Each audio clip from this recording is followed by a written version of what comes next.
Hey everyone, and welcome back for another deep dive. Today we're digging into some predictions, some market crash predictions that a lot of you have been asking about. Oh, yeah, a lot of buzz about these. Yeah, you guys sent in some pretty intense commentary, Hmm, and well, we had to take a look. definitely had to. And this speaker, it's interesting, they're not your typical economist.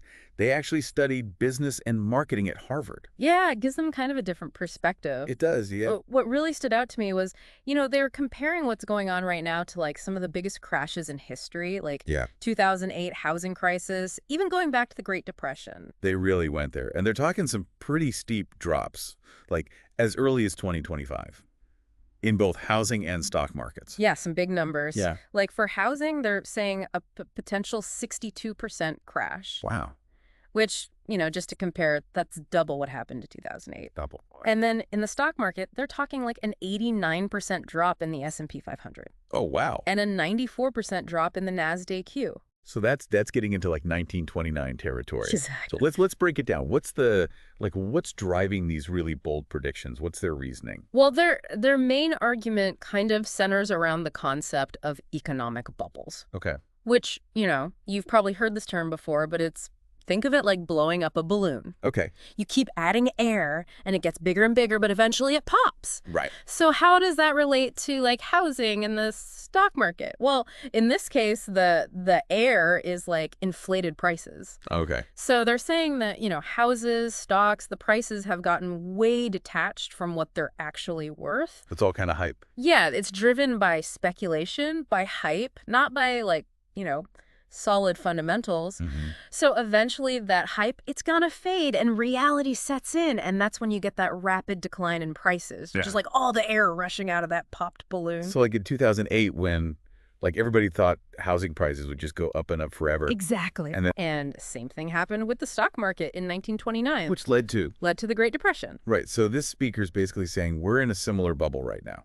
They are, but they argue that this time it's even bigger and potentially even more dangerous How so? because it's not just limited to like one country Yeah. or even one sector of the economy. Okay, yeah. They're calling it a global bubble. A global bubble. And they think it's permeating into multiple aspects of the economy. This global bubble, what are they saying is like feeding it? What's causing it? Well, they point to a couple of key factors.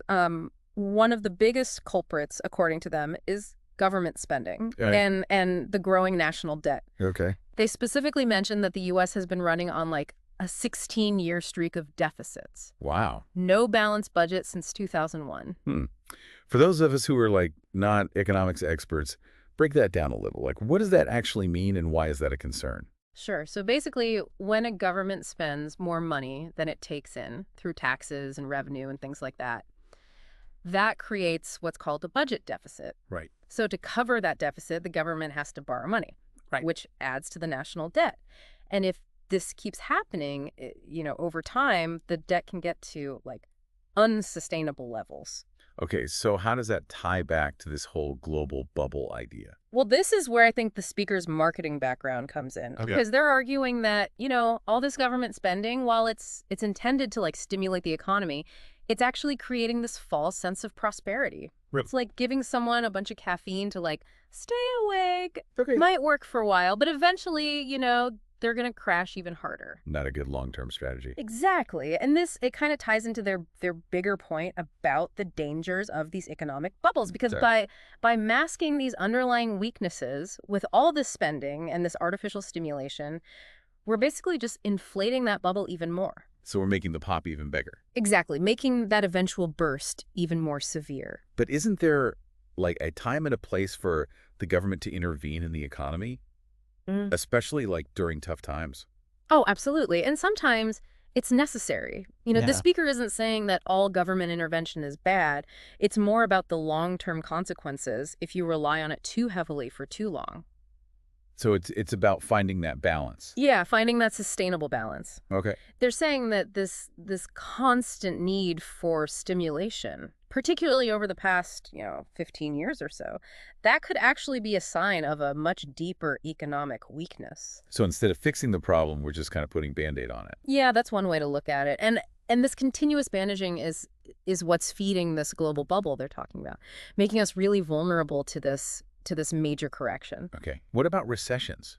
Don't those don't those happen naturally every so often They anyway? do. They're like a natural part of the economic cycle, like breathing it in and breathing out. And believe it or not, they can actually be healthy in the long run. Healthy. I mean, how can something that causes job losses and all that be healthy? Well, think of it like a forest fire. Okay. It might seem really destructive at first, but it actually clears out all that dead wood, and it allows for new growth to flourish. So it's like a recession kind of cleanses the economy. Exactly. It helps to purge bad debt. It forces businesses to become more efficient, and ultimately it lays the groundwork for a much stronger, more sustainable recovery. Okay, so are they saying a recession is inevitable then, even without this bubble bursting? It's certainly possible, but their main concern is that this time around a recession could be way more severe and longer lasting Why? because we're entering it with record levels of debt. Households, businesses, governments, everyone's carrying more debt than ever before. So it's like trying to recover from a cold when you're already running a marathon. Exactly. You're just not in a good place to handle the stress. Yeah, you're just not equipped for it. Right. And this high debt burden, it makes us super vulnerable, especially considering what we just talked about with the Fed's action. Okay, so let's talk about that. Like, explain the Federal Reserve. Who are they and why are their actions relevant here? Sure. So the Federal Reserve, or the Fed, they're basically the central bank of the U.S. Okay. And they have a lot of power when it comes to like influencing the economy, primarily through setting interest rates Oh, and controlling the money supply. what have they been doing lately that's like causing concern? Well, for the past, 15 years or so, they've been trying to stimulate the economy by keeping interest rates really low Mhm. and by, injecting a lot of money into the system. So they've been on that caffeine drip too. Yeah, you could say that. And while their actions, they've certainly helped to prevent a recession in the short term, this speaker is arguing that they've also contributed to this whole global bubble thing. So they're trying to keep the economy going, but maybe they're actually making the problem worse in the long run. What a dilemma. It is. It's like walking a tightrope. Yeah. If they tighten things up too quickly, raise interest rates too fast, that could trigger a recession. But if they keep things loose for too long, then the bubble could burst with even more force. So they're in a tricky spot. But how do their actions tie back into like the whole debt situation we talked about? So the low interest rates that the Fed has been setting, they've made it really easy and really cheap to borrow money. Right. So this has encouraged businesses, individuals to take on more debt. So it's like a vicious cycle. Right. Low interest rates encourage borrowing, which leads to more debt, which makes us even more vulnerable to a recession. Exactly. And it all ties back to the speaker's, central warning, which is the longer we delay that inevitable correction, the worse it's going to be. The more severe the consequences. Exactly. Okay. So what are some of those potential consequences if things start to unravel as the speaker's predicting? Well, I mean, we could see a significant contraction in economic activity. Businesses might fail, unemployment could go up, consumer spending could plummet. It could be a really tough time for a lot of people. That sounds a lot like, a textbook definition of a recession.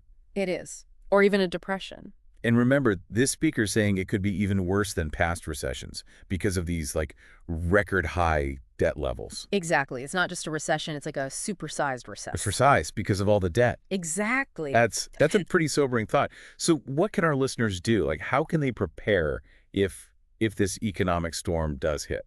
That's the million-dollar question. And I can't give financial advice, but I think what the speaker's insight really highlights is the importance of just being prepared. So like having an emergency fund, paying down debt, diversifying investments, things like that. All of that. Those are smart moves anyway, but they become even more important when you're potentially facing a downturn.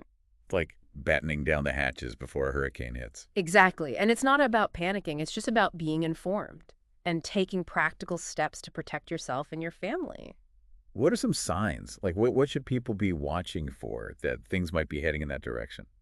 Keep an eye on things like inflation, interest rates, unemployment numbers. So, pay attention to the economic weather forecast. Exactly. Knowledge is power. Always. The more you understand how the economy works, the better prepared you'll be to make, informed decisions. I think it's interesting, this expert's background.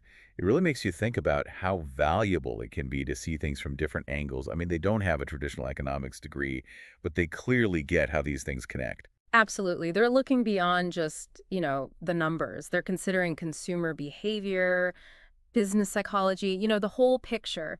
And that perspective it's so important when you're trying to figure out what's going to happen next. They're connecting these dots between seemingly separate things like government spending and what we're buying at the grocery store. Right. It's all connected, which is why, understanding that bigger picture is so important. So we've got potential bubbles, massive debt, the Fed kind of walking this tightrope, potential economic storm brewing. It's a lot to take in. Yeah. Did they offer any glimmer of hope? They did mention that recessions, while they are painful, can sometimes be necessary for purging that bad debt, allowing those strong companies to thrive. Clearing out the deadwood to make way for new growth. Exactly. So even if we do go through a rough patch, there's a chance we could come out stronger on the other side. That's the hope. But it's important to remember this is just one expert's opinion. Right.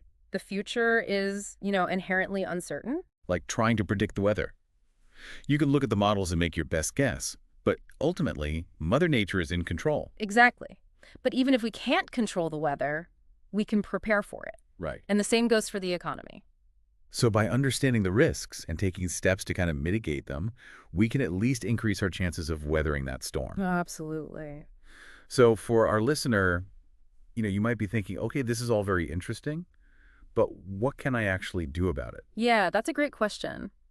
And luckily, our expert left us with a very thought-provoking question to kind of guide us. If a significant economic downturn is inevitable, what steps can individuals take to prepare and protect themselves? So they've kind of thrown down the gauntlet there. They've given us all this information, but it's up to us to figure out how to apply it.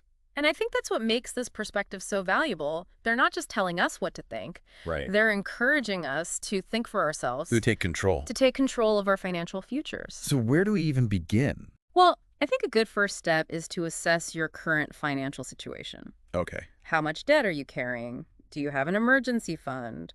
Are your investments diversified? It's like taking inventory of your financial toolkit, so you know what you're working with. Exactly. And once you have that clear picture, you can start to create a plan. Okay, so let's say someone has, a lot of debt. What should they do? Well, especially in a rising interest rate environment, paying down that high interest debt should be top priority. Can you explain what a rising interest rate environment means? I'm not sure everyone understands that term. Sure. It just means that the cost of borrowing money is going up. Okay. So when interest rates rise, it becomes more expensive to carry debt, especially things like credit card debt, which tends to have those really high rates. So if someone is trying to get their finances in order, tackling those credit card balances should be at the top of the list. Absolutely. Especially if a recession is on the horizon. And what about emergency funds? How much should people have saved up? A good rule of thumb is to have at least 3 to 6 months worth of living expenses Okay. in a readily accessible account.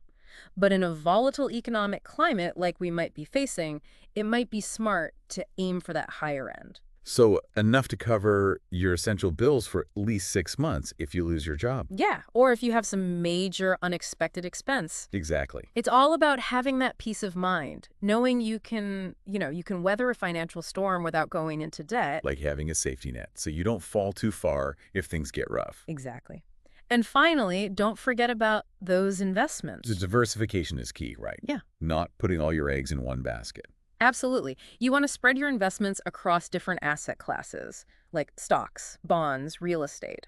That way, even if one part of the market takes a hit, the rest of your portfolio can kind of cushion the blow. So even if the stock market takes a nosedive, your real estate holdings might hold steady. Right. Or vice versa. And remember, investing is a long game. Don't panic and sell everything if the market drops. Just stay calm, stick to your plan, and ride out the storm. It's like sailing a ship through rough waters. You need to adjust your sails and stay the course, even when the waves are crashing around you.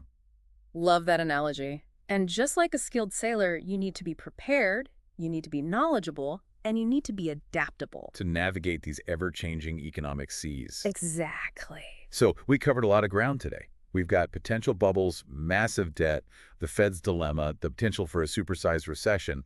It's a lot to take in. But we've also highlighted some key steps that you, our listeners, can take to prepare and even potentially thrive during these uncertain times. Absolutely. Knowledge is power, especially when it comes to your finances. Well said. We encourage you to, continue your learning journey, explore those additional resources, and just stay informed about the things that impact your financial well-being. And remember, this is just the beginning of our deep dive into these predictions. We'll be back with more insights and actionable takeaways in part 2. Thanks for joining us. And until next time, stay curious. Welcome back. Glad to be back. So we were starting to talk about some of those practical steps, that our listeners can take Right. to kind of prepare for this potential economic downturn. Right. It's one thing to understand, like, the big picture, Right. but what can people actually do? Right. Yeah. We talked about, paying down debt, building an emergency fund, diversifying investments, all that good stuff. Right.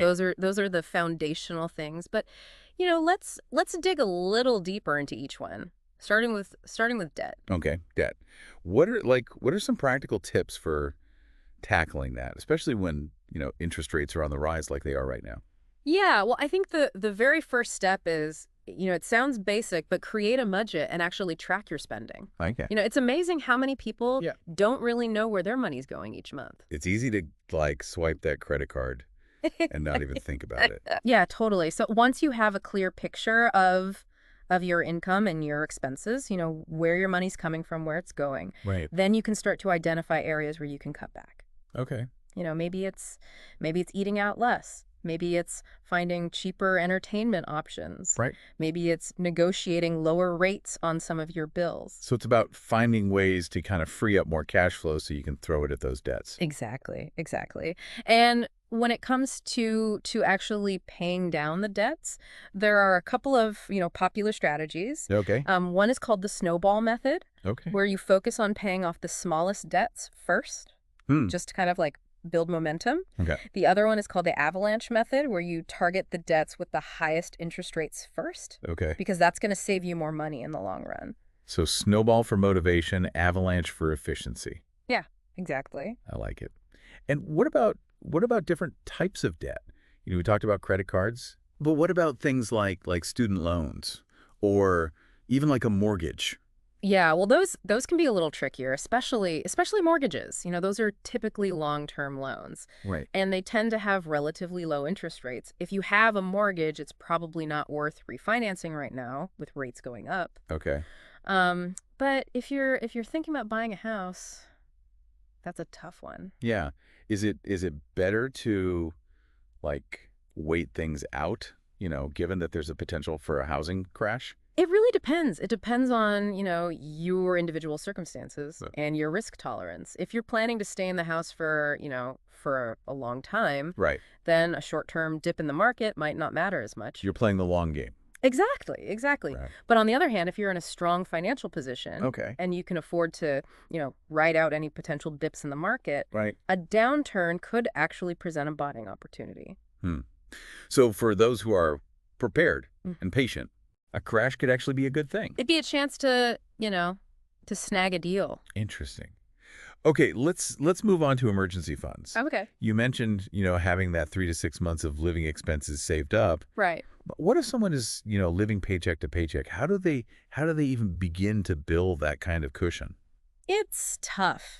It's definitely challenging, but it's not impossible. The key is, start small and be consistent. Right. Even if you can only save $10 a week or $20 a week, that's a start. So just build that habit, even if it seems insignificant at first. Exactly. Build that habit and look for, creative ways to boost your savings. Oh. Maybe you can pick up a side hustle. Maybe you can sell some stuff you don't need anymore. Yeah. Maybe you can, negotiate a raise at work. I like those ideas.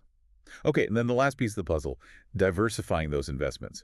You mentioned, spreading your money across different asset classes. Right. What are some practical ways to actually do that? Well, if you're not sure where to begin, consider talking to a financial advisor. Okay. They can help you create a portfolio that aligns with, your risk tolerance and your financial goals. So a financial advisor could be a good resource for people who are, like, new to investing or maybe just feel overwhelmed. Exactly. But for those who want to kind of DIY it, Right. what are some options?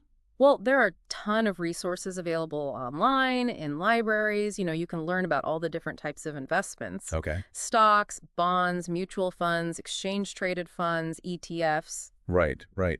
I remember when I first started learning about investing, I was so overwhelmed. Like, Yeah. there were so many options. Where do you even begin? One thing that really helped me when I was first starting out was focusing on index funds. Okay.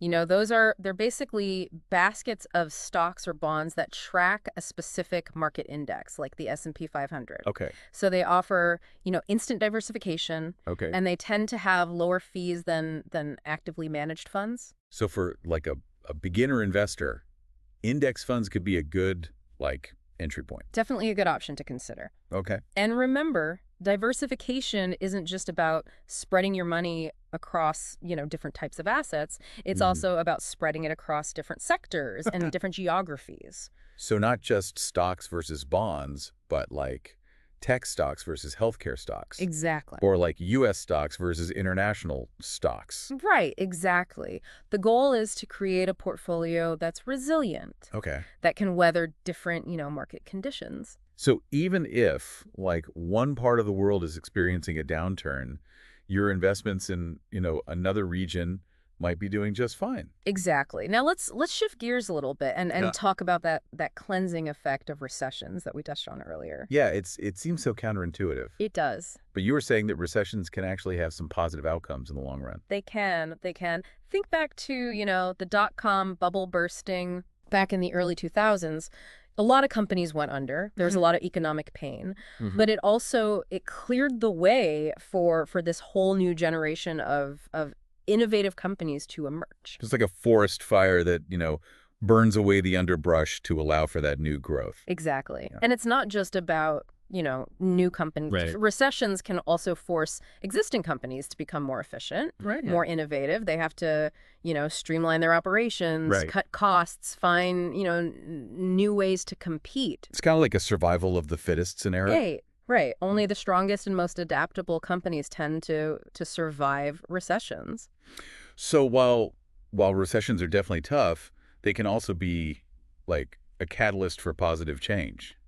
Absolutely, Yeah. absolutely. And I think, that's an important point to remember Yeah. amidst all this, doom and gloom. Right. There's always opportunity to be found, even in challenging times. So for our listener, instead of fearing a potential recession, maybe they can also view it as a chance to like reset, Right. adapt, Yeah. and come out stronger on the other side. I love that. Absolutely. So what can individuals do to actually capitalize on those opportunities? Like, what are some specific steps they can take? One thing is upskilling or learning new skills. Okay. Recessions often they lead to shifts in the job market. Right. Certain industries might decline while others thrive Right. by staying ahead of the curve and developing those in-demand skills. Okay. You'll be better positioned to kind of navigate those changes. So it's about being adaptable and kind of investing in yourself. Exactly, exactly. And it doesn't have to be, a formal degree or certification or something like that. There are Right. tons of online courses, resources available, often for free or very low cost. Like those online coding boot camps or design courses, things like that. Exactly. Yeah. Or maybe you've always wanted to, learn a new language or start a blog, Right. develop your photography skills. Now could be, the perfect time to invest in those passions. So instead of viewing it as a time to just like hunker down and wait it out, Right. you can use it as a time for personal and professional growth. Exactly. Another thing to consider is networking. Okay. Recessions can be a great time to connect with people in your field, Right. attend industry events, build relationships. So building community, expanding that professional circle. Exactly. You never know what opportunities might arise from those connections. Right. And remember, recessions can also be a great time Okay. or present, unique opportunities for entrepreneurs. Oh, like starting a business when maybe costs are lower. Exactly. It might seem kind of counterintuitive to start a business during a downturn, Yeah. but there are often advantages, Right. like, lower rents, Right. more available talent, Right. less competition. So a recession could be the perfect time to launch that business idea that you've been dreaming about. It's certainly worth considering. Well, And remember, even if you're not an entrepreneur, yeah. there might be opportunities to turn a side hustle into a full-time gig. Right. So maybe you're already doing some freelance work Hmm. or, selling crafts online. Yeah. A recession can be the push you need to kind of take that side hustle to the next level. Exactly. And finally, it's important to remember that recessions are cyclical. Okay. They don't last forever. There's always light at the end of the tunnel. Exactly. So, while it's important to be prepared, to take steps to protect yourself, Right. it's also important to maintain a sense of perspective. Okay. The economy will eventually recover, Right. and those who are, prepared and adaptable Right. will be the ones who are in the best position to thrive. I love that message of resilience. It's not about denying that there are potential challenges, Right. but it's about approaching them with that proactive mindset and that belief in our ability to overcome them. I love that. Well said. So in the final part of our deep dive, we're gonna circle back to the experts' predictions, Okay. and we'll discuss some potential scenarios for what might actually happen in the coming years. Okay. So we've explored, the downsides of a potential recession, but also like some of the upsides and the opportunities. Right. Now we're going to try to look into the crystal ball and predict the future. Not exactly predict, but we'll certainly explore some possible pathways. I'm ready. Let's do it. Yeah. Okay, so we've really covered a lot of ground in this deep dive. We have. From understanding how these bubbles can form Mhm. to those practical steps Right. that we can take to prepare ourselves financially. Absolutely. But now I'm really curious to hear more about the different scenarios that our expert laid out. What are some potential paths the economy could actually take in the coming years? Right. Yeah. They presented a few different Right. possibilities, and it's important to keep in mind these are just potential scenarios, Right. not, guaranteed outcomes. Of course. Yeah. The future's always uncertain, especially when it comes to the economy. Yeah, it's like trying to predict which way a leaf is going to blow in the wind. Exactly. Yeah. But let's do these scenarios. What's the first one? Okay, lay it on us.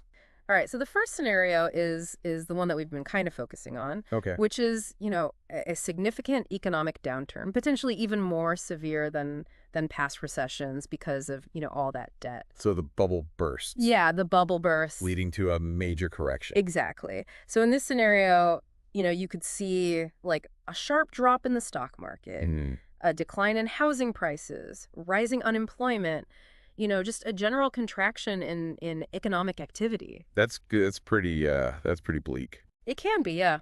But, there are other possibilities too. Okay, so what's the second scenario then? Is there like a less intense possibility? There is. The second scenario is a more gradual slowdown, sometimes called a soft landing. Okay, a soft landing. So instead of that sudden crash, Right. it's more of a controlled descent. So the economy kind of cools down gradually. Right, exactly. Inflation comes under control, Right. and we avoid a major recession. Okay, so the Fed would kind of play a key role here A huge role. Yeah, in trying to orchestrate that soft landing exactly. by adjusting interest rates and monetary policy. Yeah, they'd have to walk that fine line Yeah, carefully. between slowing things down enough to curb inflation, Right. but not so much that it actually triggers that recession. It's like trying to land a plane on a really short runway. Perfect analogy. All right, so the third scenario, Oh, this yeah. is a little bit more optimistic. Okay, let's hear some good news for a change. Yeah, I know, right? This scenario involves, continued economic growth, albeit at a slower pace than what we've seen in recent years. Right. Inflation gradually subsides. Oh. The job market remains strong. Mhm. Consumers keep spending. So it's a more like sustainable kind of balanced grid. Exactly, yeah. It's kind of a Goldilocks scenario. Not too hot, not too cold, That's right. just right. But this scenario, it hinges on a few key factors. Okay, like what? Continued innovation, strong consumer confidence, and a stable geopolitical environment. So a lot of things have to kind of align perfectly for that just right scenario to actually happen. It does, yeah. It's definitely, it's a possibility. But, Out of all these, like, given everything we've talked about, which one do you think, or I guess which one does our expert think is most likely to play out? well, our expert, they're not your typical economist, right? Right. They're coming at this from a business and marketing perspective. So they're looking at things through a different lens. A very different lens, yeah. And that lens, it kind of shapes their overall outlook. So they're looking at things like consumer behavior, market Yeah. psychology, Well, all of that. which, might give them a different perspective than Yeah. than just looking at like pure economic data. Absolutely. And, based on their analysis, they actually believe that that first scenario, that Yeah. significant economic downturn, is the most likely outcome. Sure. They're arguing that the global bubble that they've identified, Right. it's simply too big and too pervasive.